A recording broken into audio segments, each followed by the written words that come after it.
ओम नमो भगवते वासुदेवाय।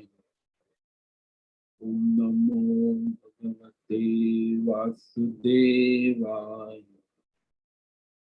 ओम नमो भगवते वासुदेवाय। ओम नमो भगवते वासुदेवाय। ओम नमो भगवते वासुदेवाय। ओम नमो भगवते वासुदेवाय। ओम नमो भगवते वासुदेवाय। ओम नमो भगवते वासुदेवाय। ओम नमो भगवते वासुदेवाय। ओम नमो भगवते वासुदेवाय। ओम भगवते वासुदेवाय। ओम नमो भगवते वासुदेवाय। ओम ओम ओम ओम श्री परमात्मने नमो नमः। ओम गणपतये नमो नमः। ओम सं सरस्वत्यै नमो नमः। ओम गुरुभ्यो नमो नमः। ओम सहना भवतु सहनौ भुनक्तु सह वीर्यं करवावहै तेजस्विनावधीतमस्तु मा विद्विषावहै। ओम शांति शांति शांति। सदाशिवसमारम्भां शंकराचार्य मध्यमाम् अस्मदाचार्यपर्यन्तां वन्दे गुरुपरम्पराम्। ओम पार्थाय प्रतिबोधितां भगवतां नारायणेन स्वयं व्यासेन। ओम नमो नारायणाय। हे महाभाग अद्वैतामृतवर्षिणीं भगवतीं अष्टादशाध्यायिनीं अमृतवाणी संदधामि भगवद्गीते भवद्वेषिणी। वसुदेवसुतं देवं कंसचाणूरमर्दनं देवकी परमानन्दं कृष्णं वन्दे जगद्गुरुं। नमस्ते परमं ब्रह्म सच्चिदानन्दरूपाय निर्गुणाय नमस्तुभ्यं ओंकाराय नमो नमः। सर्वे दुर्गाणि तरन्तु सर्वे भद्राणि पश्यन्तु सर्वे सद्बुद्धिमाप्नुवन्तु सर्वे सर्वत्र नन्दतु। ओम तत्सत्। ओम ओम ओम। आप सभी ऑनलाइन नेटवर्क पर उपस्थित भगवत गीता श्रवण साधकों को आज प्रातः का अभिवादन अभिनंदन अभिवंदन। हरि ओम हरि ओम हरि ओम। हम सबको आज का यह दिव्य दिन देश काल विषय वस्तु परिस्थिति अवस्थाएं तन मन धन जन बुद्धि अध्यात्म भौतिक दैवी क्षेत्र व्यष्टि समष्टि सभी को अपने अपने पूर्व में अनंत जन्मों में किए हुए संचित पाप पुण्य धर्म अधर्म मिश्र कर्मों के पके हुए फलस्वरूप वर्तमान में आज अपने अपने प्रारब्ध अनुसार परमेश्वरीय अचिंत्य योग माया के माध्यम से प्रसाद स्वरूप में प्राप्त हुआ है। अतः आज का यह दिन परमार्थ हेतु निष्काम सेवा यज्ञ देव यज्ञ ऋषि यज्ञ पितृ यज्ञ ध्रुव यज्ञ भूत यज्ञ सात्विक दान शारीरिक वाचिक मानसिक तप निष्काम कर्मयोग ध्यान योग भक्ति योग ज्ञान योग साधनाएं स्वाध्याय वेद शास्त्रों का अध्ययन अध्यापन उपासना आराधना के लिए समर्पित करे और कराए। अत्यंत दुर्लभ मनुष्य जीवन को परमार्थ हेतु सार्थक करे और कराए। आज विक्रम संवत 2080 श्रावण मास शुक्ल पक्ष की द्वितीया तिथि है। ये रात्रि 8:09 तक, उसके बाद तृतीया लग जाती है। आज है पूर्व फाल्गुनी नक्षत्र, जो रात्रि 10:55 तक है। उसके बाद उत्तर फाल्गुनी नक्षत्र लग जाता है। आज है शुक्रवार, देवी उपासना आराधना का दिन है। और यहाँ वर्षा ऋतु चल रही है, वर्षा हो रही। रात्रि का न्यूनतम तापमान 21 डिग्री रहा और दिन का अधिकतम तापमान 30 डिग्री रहा। वायु की गति 5-10 किलोमीटर प्रति घंटा चल रही है। ईस्वी सन 2023, 18 अगस्त 18 अगस्त 2023, सुबह के 7 बजने वाले हैं। कलयुग का प्रथम चरण 5248वां वर्ष, 7वां वैवस्वत मनवंतर श्वेत वराह कल्प, ब्रह्मा जी का 26वां दिन और 51वां वर्ष अभी चल रहा है। तो ऐसे अनंत कोटि ब्रह्मा और ब्रह्मांडीय परमेश्वरीय माया में हमारा यह एक ब्रह्मांड, इस ब्रह्मांड में ये पृथ्वी लोक में समुद्र के ऊपर जम्बू द्वीप, और जम्बू द्वीप में विश्व का एकमात्र वैदिक राष्ट्र भारत,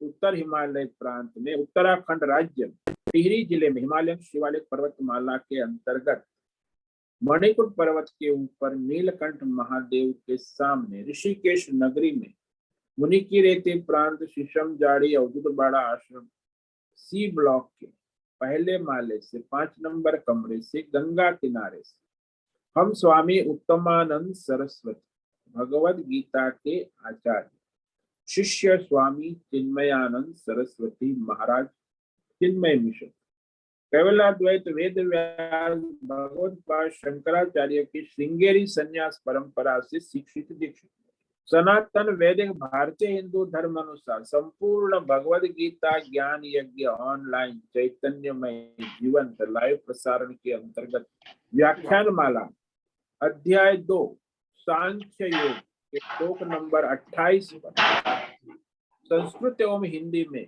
व्याख्यान करेंगे।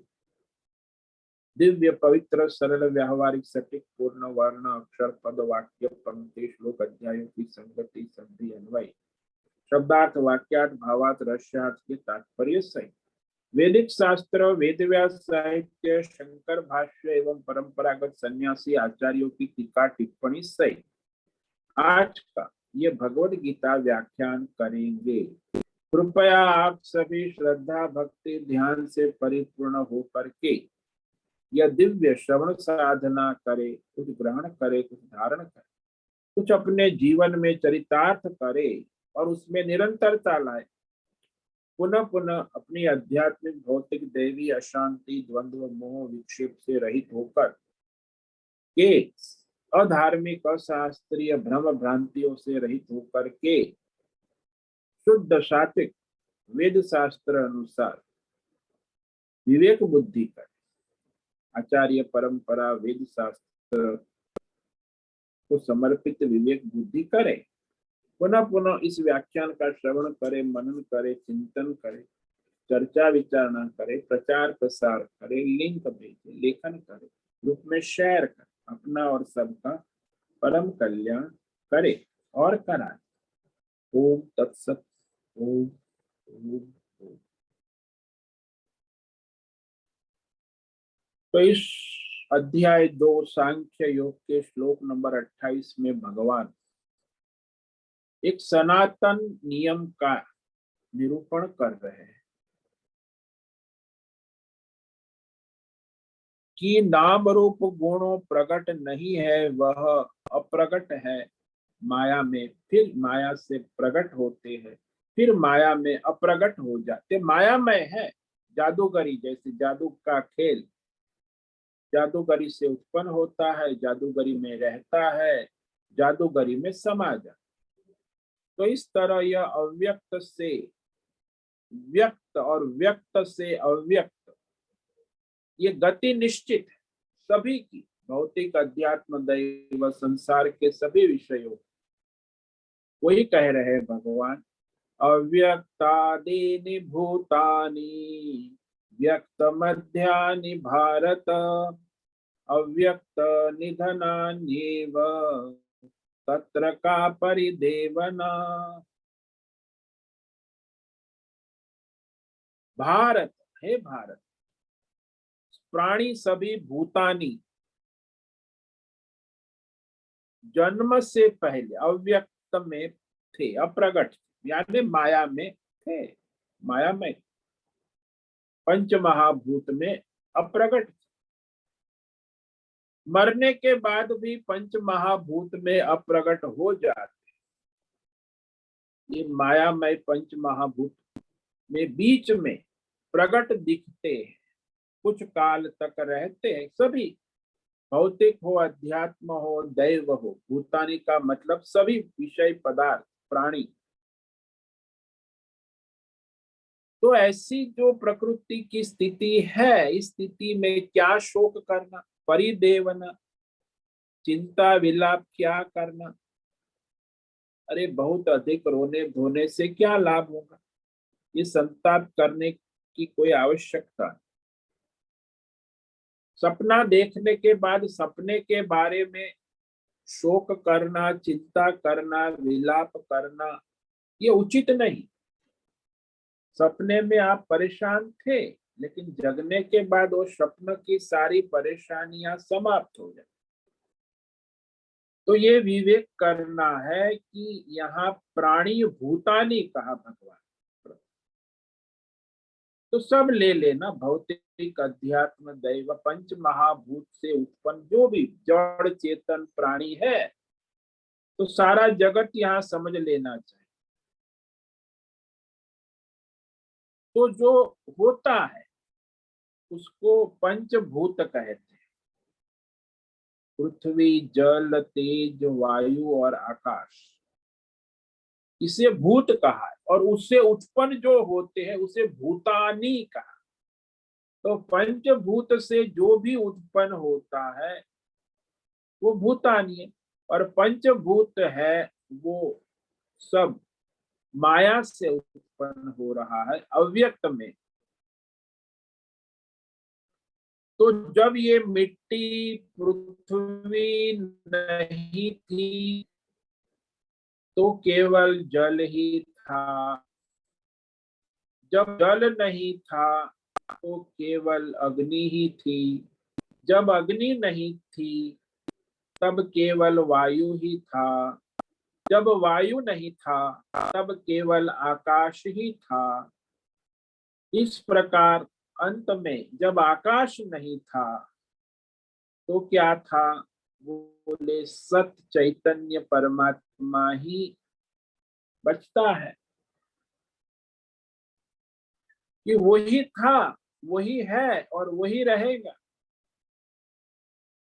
इसलिए ये जितने तत्व है, पृथ्वी, जल, तेज, वायु, आकाश, इनसे बने हुए सारे विषय पदार्थ, नाम रूप गुण दोष आदि, सब में एक तत्व है, ये मिलता है एक समान। ये पृथ्वी है, ये अग्नि है, ये जल है, ये वायु है, ये आकाश है, ये प्रकृति है, ये माया है। तो है एक ऐसा है तत्व, इस है में सारा सब अव्यक्त रूप से उपस्थित है में सब रहता है। माया रूप से संसार में लोग समझते हैं कि परमात्मा का अनुभव भी किसी नाम रूप से होगा। आजकल नाम रूप की बड़ी बोलबाला है, तो नाम रूप भगवान का होगा। किंतु आचार्य बार बार कहते हैं कि इदम बुद्धि काले भी सर्वम एवं ब्रह्म। इस समय जो ये सारा संसार हमें दिख रहा है नाम रूप गुण आदि के द्वारा, भौतिक, अध्यात्म, दैव, संसार, उस क्षण, उस समय, वर्तमान में भी वह परमात्मा का ही स्वरूप है, परमात्मा ही है। किंतु अज्ञान से हमें लगता है कि हमें परमात्मा का दर्शन कब होगा, किंतु जब जिसको आत्मज्ञान हो जाता है, आत्मज्ञान होने पर लगता है कि आज तक जब मैं परमात्मा के सिवा और किसी का दर्शन किया ही नहीं, क्योंकि परमात्मा ही है, था और रहेगा, क्योंकि उसके सिवा कुछ है ही नहीं।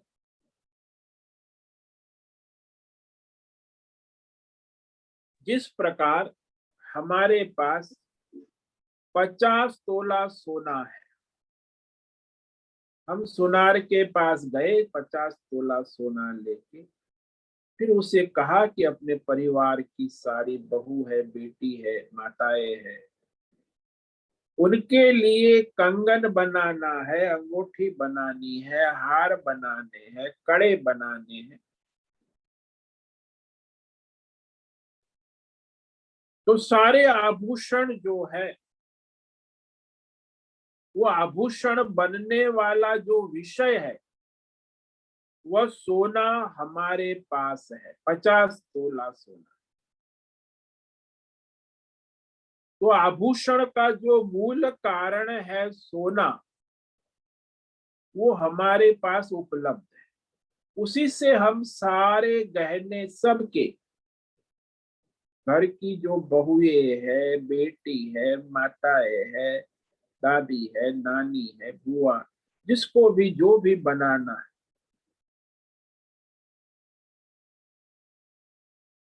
तो वह बन जाता है।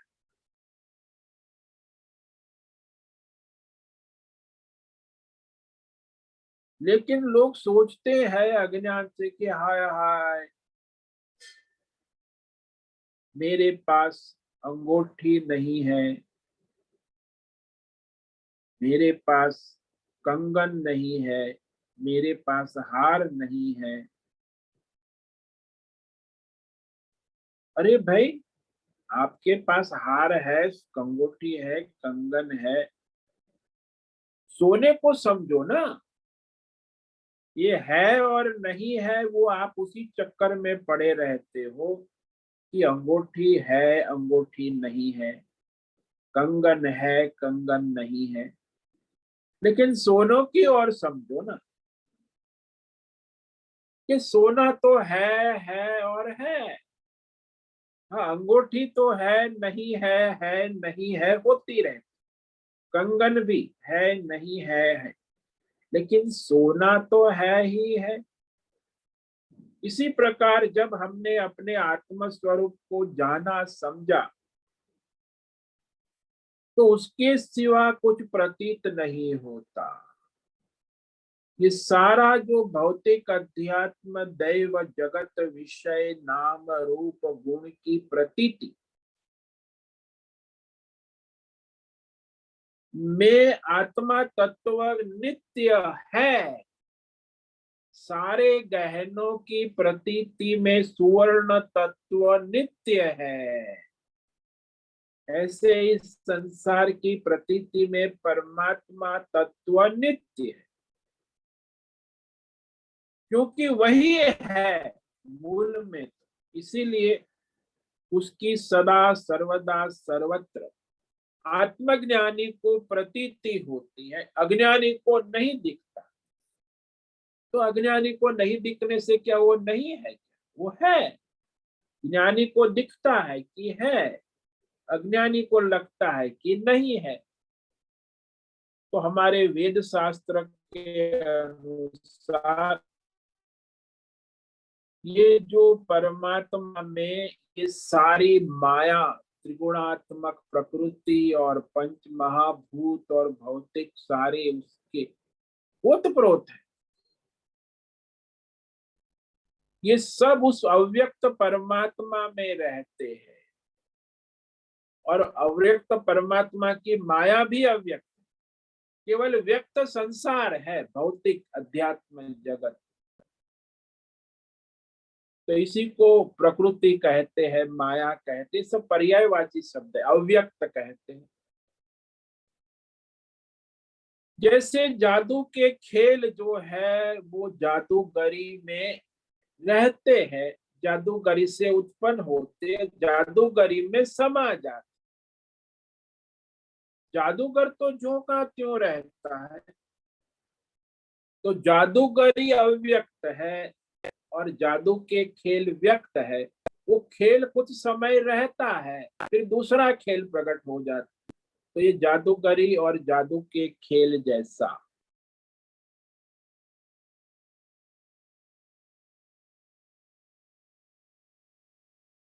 तो यहाँ ये जादूगरी है वो भगवान की शक्ति है, और उसी से ये संसार की सारी। तो ये जादूगर में कई तरह के जादूगरी दिखाने की शक्ति है। वो कुछ भी निकाल सकता है, खेल में तो कुछ भी दिखा सकता है। तो उसे दिखाने वाला कोई दूसरा नहीं है। इसी प्रकार जो परमात्मा की जादूगरी है, जिसको हम माया शक्ति कहते हैं, उससे परमात्मा किसी भी भौतिक अध्यात्म दैव विषय को प्रकट करता है, व्यक्त करता है। फिर वही परमात्मा उसे अपने में अप्रकट कर देते हैं, लीन कर। कुछ समय वो रहता है, चाहे भौतिक हो, चाहे अध्यात्म हो, चाहे दैव हो। काल की गणना होती है कि कोई किसका काल लंबा है।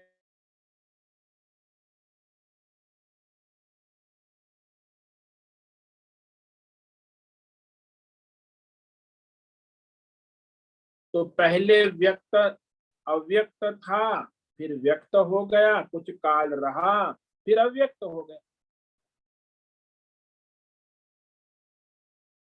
तो ये जो परमात्मा है, स्वयं ही अपनी इस माया शक्ति से अपने को ये भौतिक अध्यात्म दैव नाम रूप गुण में प्रकट करता है, और उसी नाम रूप को अपने में विलीन करता है।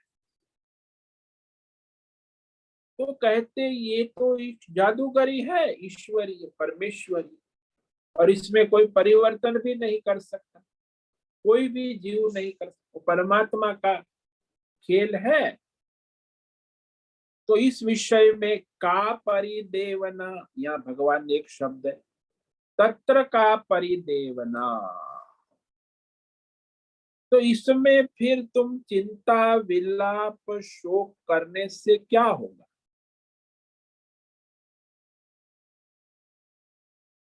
यदि तुम्हें किसी प्रकार का शोक चिंता दुख की प्रतीति का अनुभव होता है, तो क्यों होता है।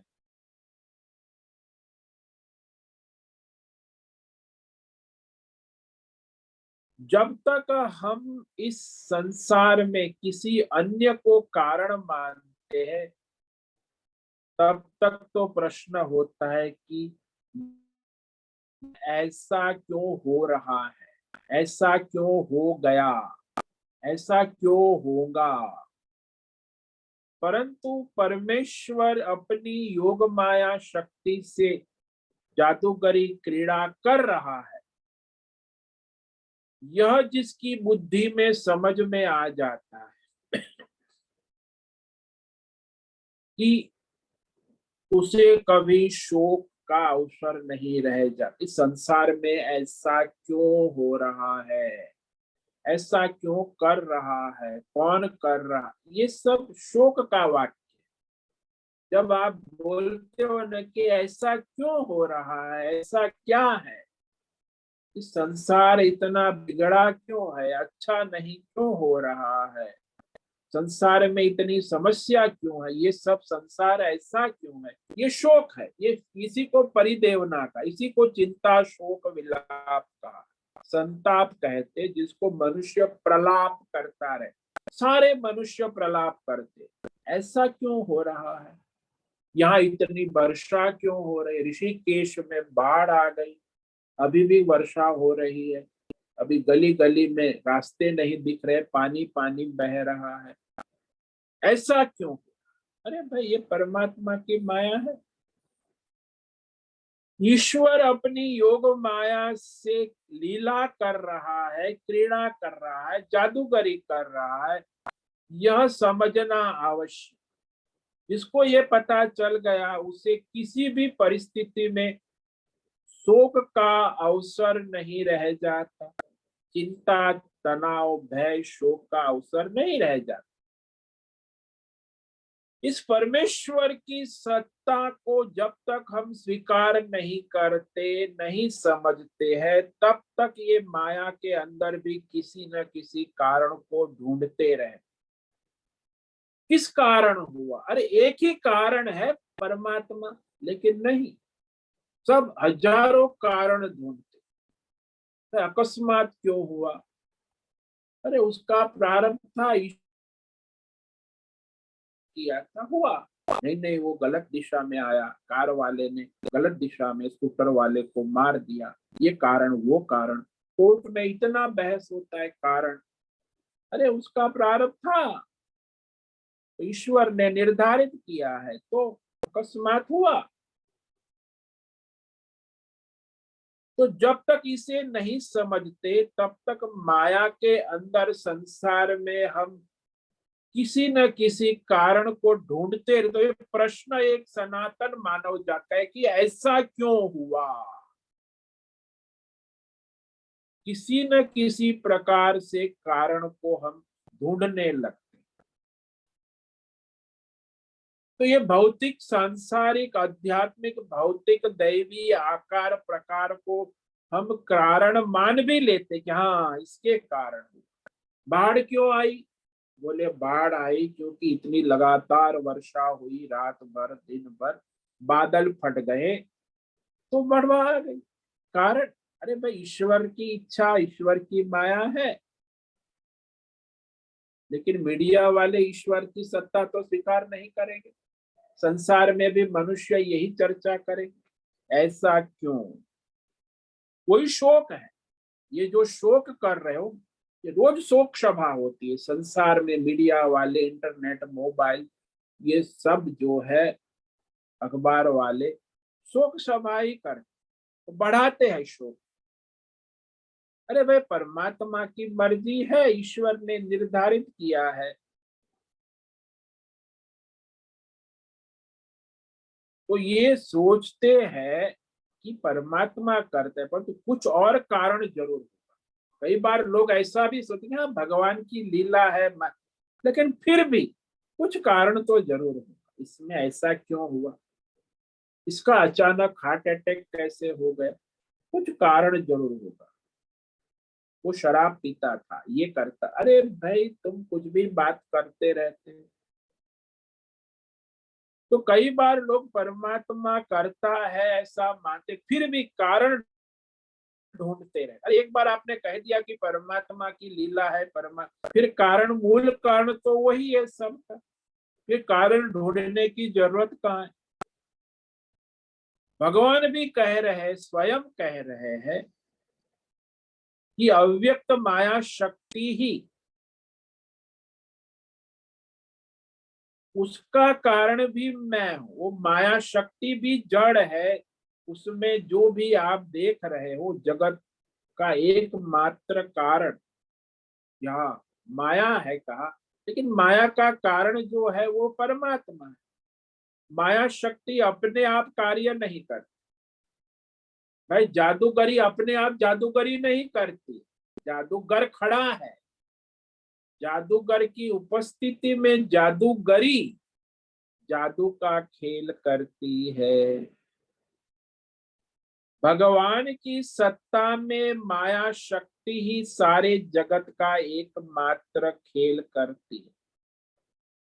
इसमें कारणांतर नहीं, परमात्मा ही मूल कारण है। ऐसा जिसको विवेक हो गया, समझ गया, तो फिर वो शोक तत्र का परिदेवना। फिर ऐसा क्यों प्रश्न कहाँ से आता है, शोक क्यों होता है, प्रलाप, ये प्रलाप सारी दुनिया में हो, ऐसा क्यों, ऐसा क्यों, चिंता विलाप। इतना रोना धोना संसार में चलता है, तो वो अज्ञान है। सब कुछ वह बन रहा है और बना रहता है, तो हम इस बात को, किस बात का सुख दुख चिंता कर सकते? जो भी संसार में हो रहा है, हो गया और होगा। जड़ चेतन इसी रूप में प्रकट होगा।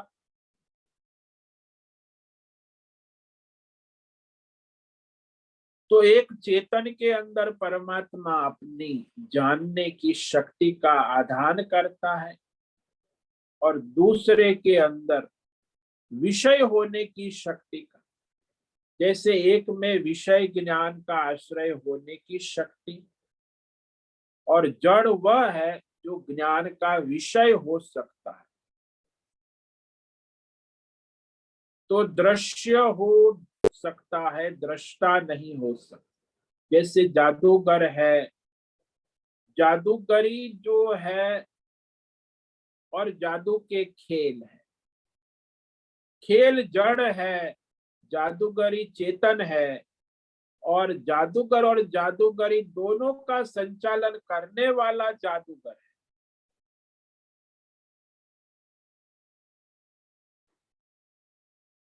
तो वहां एक शक्ति है जो विषय को जानने की शक्ति, और एक है विषय होने की शक्ति।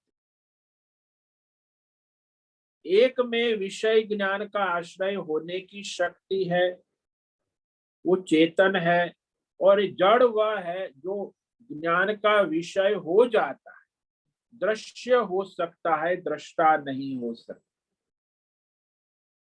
कोई भी प्राणी है तो वह दृष्टा हो सकता है, दृश्य नहीं हो सकता। तो सारा भौतिक जगत, अध्यात्म जगत, दैवी जगत दृश्य रूप में है, और उसका दृष्टा कौन है? मैं हूं। दृष्टा जो है उसके अधीन दृश्य है। दृश्य दृष्टा के अधीन है, दृष्टा दृश्य के अधीन नहीं है। तो कोई भी देखेगा तब कुछ दृश्य है, कोई दृश्य है तब उसका दृष्टा है। तो दृष्टा है, दृश्य है, तब दर्शन होता है। तो ये सारा सापेक्ष है, इसीलिए उसे दर्शन कहा, व्यक्त कहा।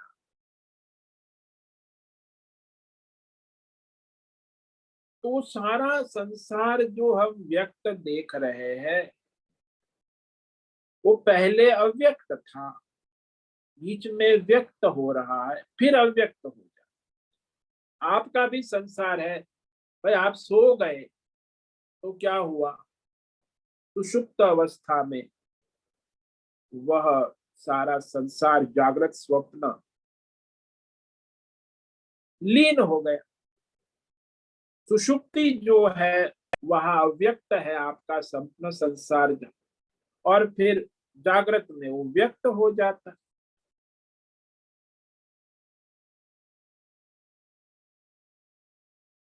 तो यहाँ कहा कि जो विषय जैसा नहीं है उसे वैसा जानना, ये अन्यथा ग्रहण,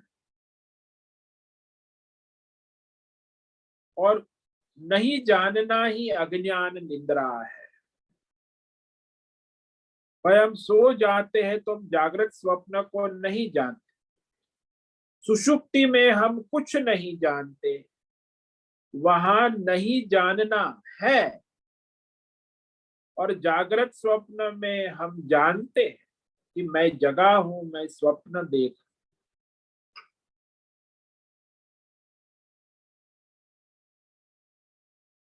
तो जागृत में आप देखते हो मैं देवदत्त हूँ, वो कृष्ण दत्त है, इस तरह नाम रूप घट पट जागृत स्वप्न में जानते हैं। तो जागृत स्वप्न जो है वो व्यक्त है, और सुषुप्ति में ये संसार अव्यक्त है।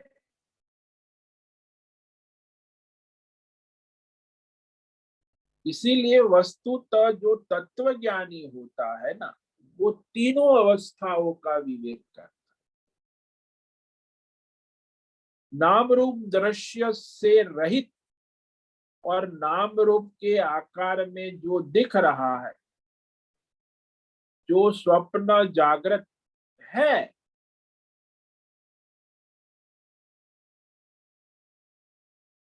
तो ये जो स्वप्न है, ये दो प्रकार के कहे गए हैं। एक तो हम जो ये संसार को देख रहे हैं सत्य रूप से, मोक्ष पर्यंत रहेगा। दूसरा है प्रतिदिन वो स्वप्न समाप्त हो जाए, यानी अज्ञान से जो संसार को देख रहे वो रहेगा, और स्वप्न जो हम जाग जाने के बाद उसी दिन समाप्त हो जाए। तो स्वप्न एक 5-10 मिनट का या कभी 1-2 घंटे का, और फिर उसी दिन समाप्त हो गया। लेकिन जो हम संसार को सत्य देख रहे, ये जो सपना है वो तो मोक्ष पर्यंत रहेगा, आत्मज्ञान के बाद ही मिटेंगे। संसार स्वप्नवत मिथ्या है। आत्मज्ञान में जगने के बाद संसार का मिथ्यात्व सिद्ध हो। इसीलिए सुषुप्ति में सब भेदों का विलय हमें प्रत्यक्ष है, तब कोई संसार व्यक्त नहीं रहता। तो वहां कौन रहता है? मैं हूं। सुषुप्ति में भी दृष्टा रहता है, वही आत्म स्वरूप अपनी आत्मा। तो अव्यक्त रूप अज्ञान रहता है सुषुप्ति में, और जागृत और स्वप्न में व्यक्त संसार। फिर रोज आप अव्यक्त में चले जाते, सुषुप्ति में अज्ञान निद्रा में, फिर जग जाते हैं या स्वप्न में चले जा। तो इस तरह ये चलता है रोज आपका व्यवहार, जागृत स्वप्न सुषुप्ति तीनों अवस्था। लेकिन तीनों अवस्था का दृष्टा साक्षी मैं हूं। तो जो उस अपने ज्ञान स्वरूप को जानता है, तो वो इससे मोहित नहीं हो। और ये कोई विषय पदार्थ में अपनी कोई शक्ति नहीं है, कोई ज्ञान शक्ति वाले नहीं है। ज्ञान शक्ति वाला आत्मा है। आत्मा के द्वारा ही आप सारे जागृत स्वप्न सुषुप्ति को जानते हैं। इसलिए परमात्मा से उस प्रकार से विषय को जाना जाता है। तो दृश्य दृष्टा के अधीन है, दृष्टा दृश्य के अधीन नहीं। इसीलिए दृष्टा के दृश्य का बाद होने पर भी दृष्टा रहता है। दृश्य का बाद हो जाए तो भी दृष्टा तो ज्यों का त्यों। और यदि दृष्टा दृश्य देख रहा है तो भी दृष्टा ज्यों का त्यों है, में बात नहीं। हाँ, दृश्य में व्यक्त और अव्यक्त होता रहता है। दृष्टा न कभी व्यक्त होता है न अव्यक्त होता है। इस तरह यहाँ भगवान अर्जुन को समझा रहे कि हे भारत, तुम आत्मज्ञान से विचार करो, आत्मज्ञान का विवेक करो। क्योंकि आत्मज्ञान में रहने वाले को ही हमारे देश का नाम भारत है। इसका भारत का मूल नाम है कि आत्मज्ञान में जो लोग रहते हैं और अपने जीवन को पूर्ण जीते हैं, आत्मज्ञानी होकर, अज्ञानी होकर नहीं जीते मर। तो जो आत्मज्ञानी होकर जीवन पूरा करते हैं वो भारत है। तो अर्जुन ने भगवान से पूछा था कि मुझे परमार्थ का उपदेश करे, श्रेय का, कल्याण का उपदेश।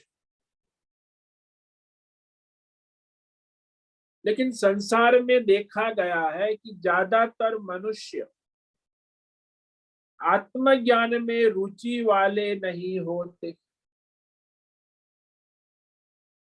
तो किसमें रुचि वाले हो? अरे भाई वो संसारी है तो कोई भगवान परमात्मा की आराधना तो करते हैं।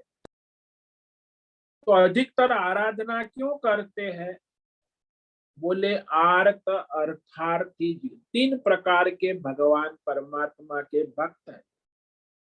एक तो भगवान को याद करते हैं, आराधना करते हैं, उपासना करते हैं, स्मरण किस लिए करते? अपने सांसारिक भौतिक अध्यात्म दैव दुखों को दूर करे, भगवान कष्ट दूर करे, दुख दूर करे। ये दुख मिटाने के लिए भगवान को याद करते हैं। भगवान तो वो भगत है, भगवान को नहीं चाहते, अपने दुख को मिटाना चाहते, अज्ञान को मिटाना नहीं चाहते। दूसरे प्रकार के जो आराधना करते हैं वो अर्थार्थी, कि भगवान कुछ पैसा दे दो, मोटर गाड़ी बंगला दे दो, एक संतान दे दो, एक बहु पत्नी दे दो, एक सुशील कन्या दे दो, पुत्र पुत्री दे दो। तो ये भौतिक ये सारी जो है परिवार, पैसा, पद, प्रतिष्ठान के लिए भगवान की आराधना, भगवान के लिए नहीं। और जो है तीसरे प्रकार के, वो जिज्ञासु है, भगवान को जानना चाहते, कम लोग होते हैं। तो ये आत्मज्ञान के जिज्ञासु बहुत कम होते, कि जो परमात्मा को जानने के लिए प्रयत्न करते।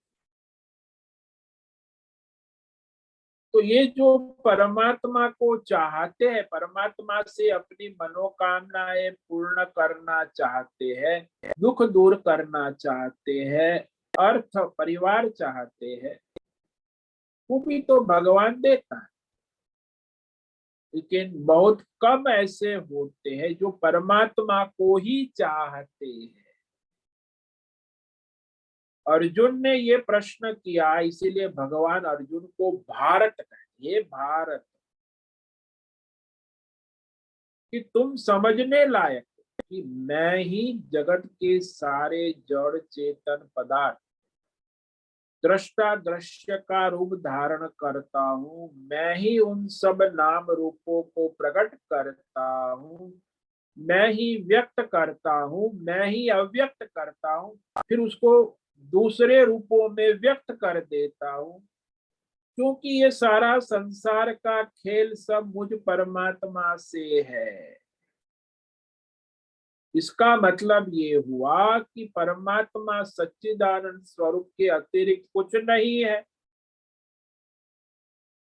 इसीलिए तुम इस संसार के सारे नाम रूप गुण दोष में आकर्षण वाला न बन, तुम भारत बन, यानी आत्मज्ञानी बन। आत्मज्ञान में बुद्धि को स्थिर करो। तो यदि आप आत्मज्ञान में बुद्धि स्थिर करो तो तुम्हारी ये सारी संसार की भौतिक अध्यात्म दैव व्यथा चिंता या परिदेवना जो भगा वो निवृत्त हो जाएंगे। अब अर्जुन का जो शोक है, चिंता है, व्याकुलता है, तो उसे भगवान समझाते हैं कि परमात्मा यदि अपने को भीष्म द्रोण के रूप में प्रकट करते हैं तो उसे भी देख लो, और आगे उन्हें अव्यक्त कर देते हैं तो उसे भी देख लो। तो वो परमात्मा की जादूगरी है, माया है। हर हाल में शोक विषाद नहीं बनता।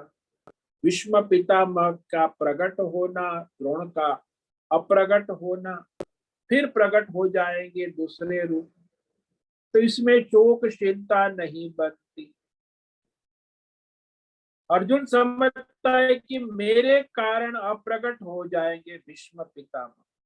अब अर्जुन के कारण, वो अपने कर्मों के कारण ईश्वर की माया से, तो अर्जुन को ये कहना चाहते कि न ये तेरे कारण प्रकट होते, न ये तेरे कारण नष्ट हो, उनका कारण परमात्मा है। और उनके कर्म है। इस प्रकार भगवान ने बता दिया कि जो क्षणिक व्यक्त के रूप में भी अव्यक्त ही है, अव्यक्त के द्वारा अपनी विशेष सामर्थ्य माया शक्ति को बताकर कह दिया कि सारे विषय भौतिक अध्यात्म दैव सबका मूल कारण मैं परमात्मा ही हूँ। इसलिए अर्जुन, इस तत्व को जानकर तुम्हें कुछ भी परिदेवना नहीं, यानी शोक चिंता विलाप करने का कोई कारण ही नहीं रह जाता। ऐसी स्थिति में कोई शोक संभव नहीं। तो इस तरह इस पर हम कल विचार करेंगे। ये जो तत्व है, तो आज इस श्लोक पर विचार किया। अव्यक्तादीनि भूतानि व्यक्त मध्यानि भारत अव्यक्त निधनान्येव तत्र का परिदेवना। भारत, आत्मज्ञान में जो रत है उसका नाम भारत, कि संपूर्ण भौतिक अध्यात्म दैव जीव प्राणी पदार्थ जड़ चेतन अव्यक्तादीनि, मैं प्रकट होने से पहले अव्यक्त थे, अप्रगट थे, यानी माया में अप्रगट थे, और बाद में भी नष्ट होने के बाद भी अप्रगट हो जाएंगे। अव्यक्त निधनानि, केवल व्यक्त मध्यानि, केवल बीच में कुछ काल के लिए दिखाई देते हैं, प्रकट है, तो वास्तव में बीच में भी वो अप्रगट ही है। वास्तव में एक ही तत्व है, वो है परमात्मा। तो इस परमात्मा तत्व को जानकर इस सारी प्रकृति माया की जादूगरी और खेल से तुम्हें व्याकुल नहीं होना चाहिए, शोक नहीं करना चाहिए, चिंता विलाप करने का कोई प्रयोजन नहीं रहता, उससे कोई लाभ नहीं है। ओम नमो नारायणाय, ओम नमो नारायणाय, ओम नमो नारायणाय, ओम नमो नारायणाय, ओम नमो नारायणाय। कायेन वाचा मनसेन्द्रियैर्वा बुद्ध्यात्मना वा प्रकृते स्वभावात् करोमि यद्यत् सकलं परस्मै नारायणायेति समर्पयामि, नारायणायेति समर्पयामि। ओम सर्वे भवन्तु सुखिनः, सर्वे सन्तु निरामया, सर्वे भद्राणि पश्यन्तु, मा कश्चित् दुःखमाप्नुयात्। अस्तु मा सद्गमय, तमसो मा ज्योतिर्गमय, मृत्योर्मा मृतंगमय। ओम पूर्णमद पूर्णमिदं पूर्णात् पूर्णमुदच्यते पूर्णस्य पूर्णमादाय पूर्णमेवावशिष्यते। ओम शांति शांति शांति। शंकरं शंकराचार्यं केशवं बादरायणं सूत्र भाष्य कृतौ वंदे भगवन्तौ पुनः पुनः। ईश्वरो गुरुरात्मेति मूर्ति भेद विभाग व्योमवद् व्याप्त देहाय दक्षिणामूर्तये नमो नमः। ओम गुं गुरुभ्यो नमो नमः। ओम तत्सत् ब्रह्मार्पणमस्तु। ओम ओम ओम।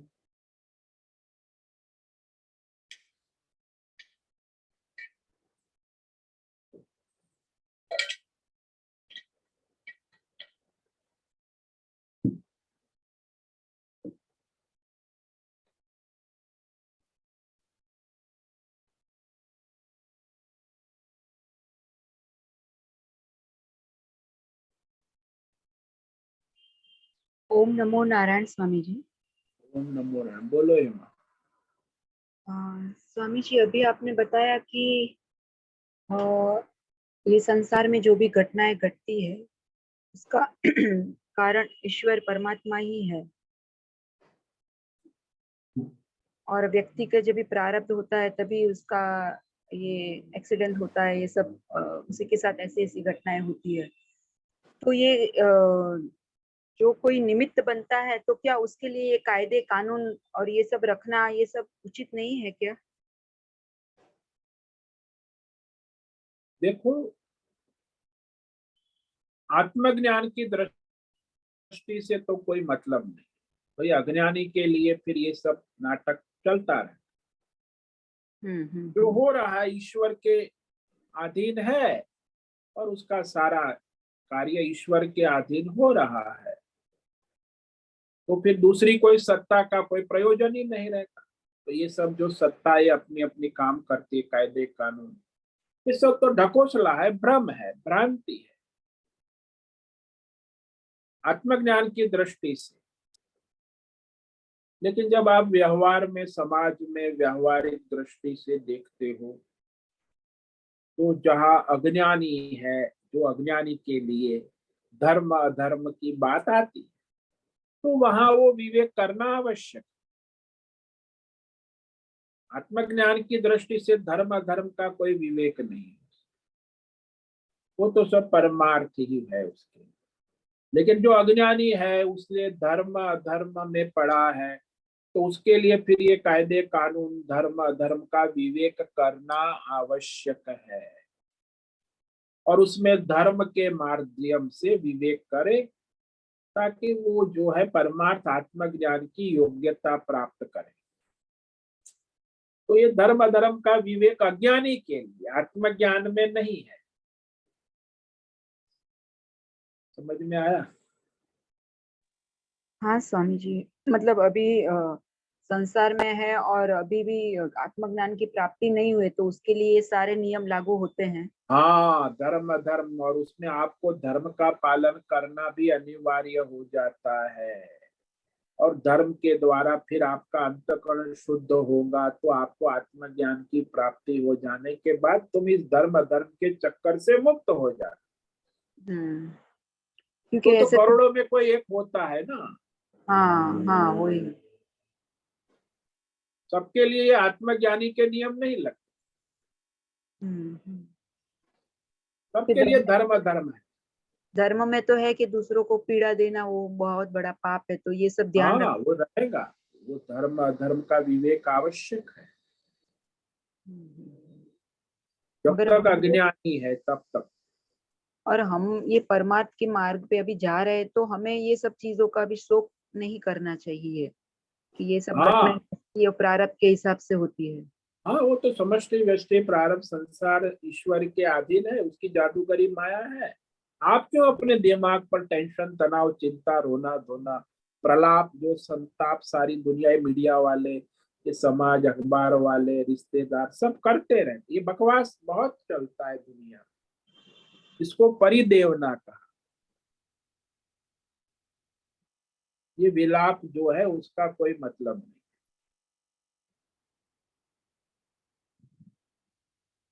हाँ स्वामी जी, बहुत बहुत धन्यवाद। ओम नमो नारायण। ओम नमो नारायण।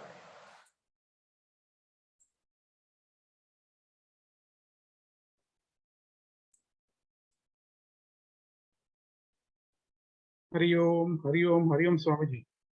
हरिओम, बोलो भद्रेश। स्वामी जी, आपने जैसे अभी विवेक कराया है, प्रलाप विलाप का कोई मतलब नहीं है आत्मज्ञान की दृष्टि से। हाँ तो जी। इसे ही हर्ष उल्लास, उसका भी कोई मतलब ही नहीं है ना। कोई नहीं, ये द्वंद्व का कोई प्रयोजन ही नहीं है। आत्मज्ञान की दृष्टि से धर्म अधर्म, हर्ष शोक विलाप, हर्ष शोक ये द्वंद्व है ना। हम्म। सुख दुख, हर्ष भी ये, इसका भी कोई कोई मतलब नहीं है। वो क्षणिक है ना। आपको हर्ष, जो आपको खुशी होती है दुनिया में मनुष्य की, वो भी क्षणिक है। पहले अव्यक्त, फिर व्यक्त, फिर अव्यक्त हो जाता।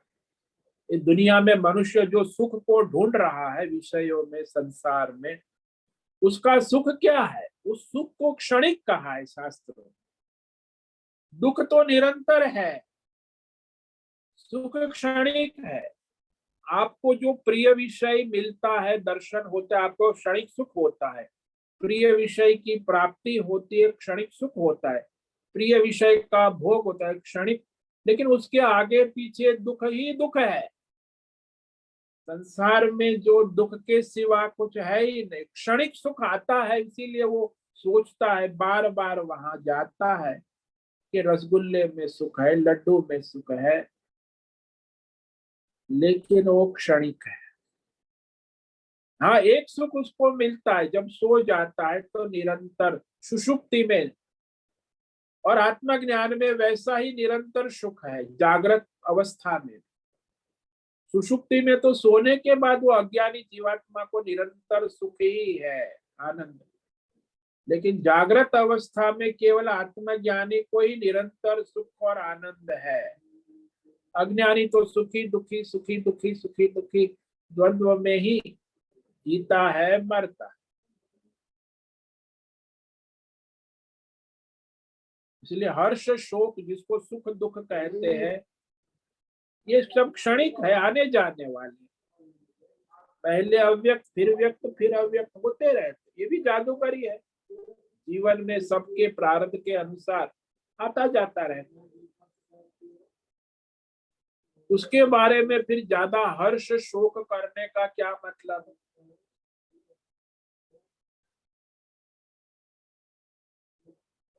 ये हंसना और रोना, ये दोनों भ्रम है, भ्रांति है, अज्ञान है। स्वामी जी, इसको हम ये भी कह सकते हैं, खेल है, लीला है। हाँ, वो प्रकृति माया है। आपके कर्म के अनुसार जीवन में ये चलता है, प्रारब्ध के अनुसार। ईश्वरीय माया,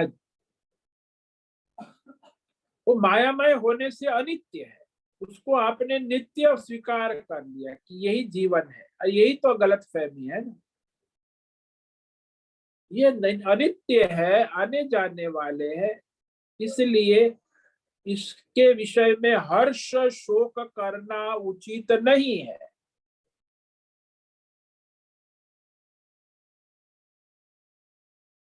क्योंकि जो देखने में आता है, सुनने में आता है, समझ में आता है, सारे भौतिक अध्यात्म दैव विषय क्षण क्षण में बदल रहे हैं, परिवर्तनशील है, काल के अधीन है। और उसको केवल देखो, ज्यादा उसमें जादू के खेल कैसे हो रहा है, क्यों हो रहा है, ऐसा नहीं होना चाहिए, ऐसा होना, ये सब प्रलाप बहुत चलता है। नेता लोग करते हैं, लोग करते हैं, सब लोग करते हैं। इस विषय में ऐसी परिस्थिति में कोई हर्ष शोक का प्रयोजन ही नहीं रहता।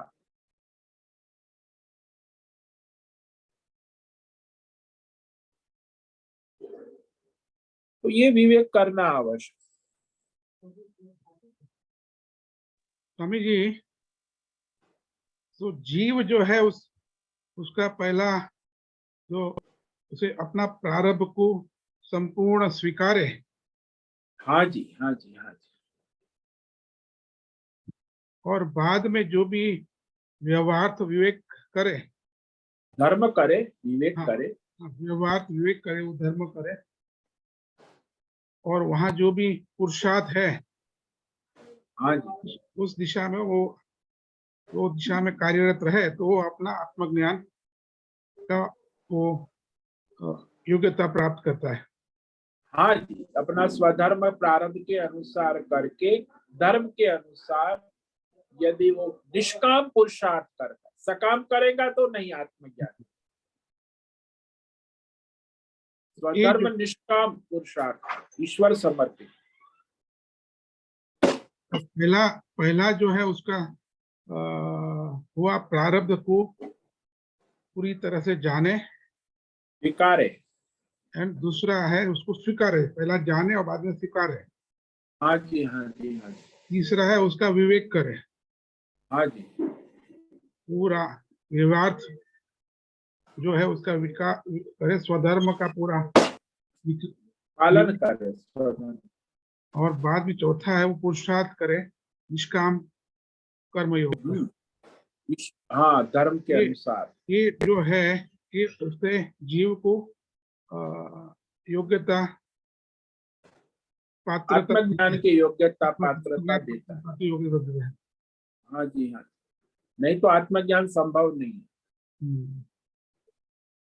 जब हाँ, तक तो केवल प्रारब्ध स्वीकारेगा नहीं, उसको प्रारब्ध को देख भी नहीं सकता है, तब तक स्वीकारेगा कैसा? वही तो अज्ञान जिसी को कहते हैं ना, ये तो अज्ञान है। जब प्रारब्ध को हम देख ही नहीं सकते तो विलाप चलता रहता है। और ये विलाप है, हर्ष शोक दोनों चलता रहता है। चिंता, विलाप, शोक, हर्ष, जीवन ऐसे ही पूरा हो जाए। अधिक से अधिक ऐसा ही होता है। हाँ, जो अज्ञान है वो अज्ञान में जीवन चलता रहता है। हाँ, कि वो पूरा हो जाता है और बाद में पूर्व जन्म वापिस उसमें अज्ञान में मिलता है और अज्ञान में चलता है, वापिस पूरा हो जाता है। फिर पूर्व जन्म ना, फिर अनंत जन्म चलते रहते, जन्म मरण जन्म मरण। जब तक पहला ज्ञान प्रारब्ध का नहीं होगा तब तक कुछ नहीं हो सकता है। प्रारब्ध का ज्ञान होना बहुत जरूरी है। हाँ, प्रारब्ध का ज्ञान होकर उसका स्वीकार कर स्वानुसार स्वधर्म कर ईश्वर समर्पित भाव से युक्त, तब जाके वो आत्मज्ञान परमार्थ हो सकता है। नहीं तो कहाँ से हो? अरे धर्म भी नहीं होता, परमार्थ तो दूर की बात। नहीं, विलाप ही होगा ना, धर्म तो हाँ, कहाँ। बस केवल विलाप ही होगा। विलाप, शोक चिंता, होगा। विलाप, संताप कहो, विलाप कहो, प्रलाप कहो, चिंता कहो, बस शोक, चलता रहे। शोक चलता शोक। रहेगा। हाँ स्वामी, क्लियर हुआ। प्रणाम स्वामी जी, ओम नमो नारायण। हाँ बोलो माता। स्वामी जी, आपने बताया दृष्टा, दृश्य और दृष्टि। दर्शन। दृष्टि, हाँ, तो मतलब हम ऐसा अपने पे ले सकते हैं, जैसे हमारी आंख है वो दृष्टि है, अंदर जो आत्मा है वो दृष्टा है, और जो प्रकृति है वो दृश्य है। हाँ इसे समझ ठीक है, सकते हैं? हाँ तो समझ सकते हैं। अच्छा, आत्मा ही दृष्टा है, हाँ, ये तो इंद्रिय प्रकृति है, वो दृष्टि है, और ये दृश्य है, वो संसार बदलता रहता है। मतलब आत्मा जो है दृष्टा है वो अबाधित, मतलब ये उसको कुछ नहीं है। मुझे मान उसमें लो कोई कुछ नहीं विकार देखना है, परिवर्तन। हाँ, हाँ, मुझे कुछ नहीं देखना है तो मैं आंख बंद करके वो दृश्य नहीं देख सकती हूँ, लेकिन दृष्टा तो तो आप देखता है, दृष्टा तो नहीं देखने को भी देखता है ना। देखता है। दृष्टा तो दृष्टा नित्य रहेगा, आप कुछ देखो या ना देखो, दोनों को देखता है, वही तो दृष्टा है, साक्षी है। हाँ, वो शाश्वत है, बाकी हाँ, वो सनातन तन। सनातन है। अच्छा, प्रणाम स्वामी, ओम नमो नारायण। ओम नमो नारायण। ठीक है, आज का समय पूरा हो गया है। सभी साधकों को आज का ओम नमो नारायणाय, सबको आज का ओम नमो नारायण। ओम नमो नारायणाय स्वामी। सभी श्रवण साधकों को ओम नमो नारायण। ओम नमो उससे नारायण जुड़े स्वामी। हुए आज का सत्संग पूर्ण करें। ओम नमो नारायणाय। ओम नमो आज नारायण। का यह दिव्य सत्संग हम यही पूर्ण करते हैं। सभी साधकों को ओम नमो नारायण। सभी साधकों को ओम नमो नारायणाय।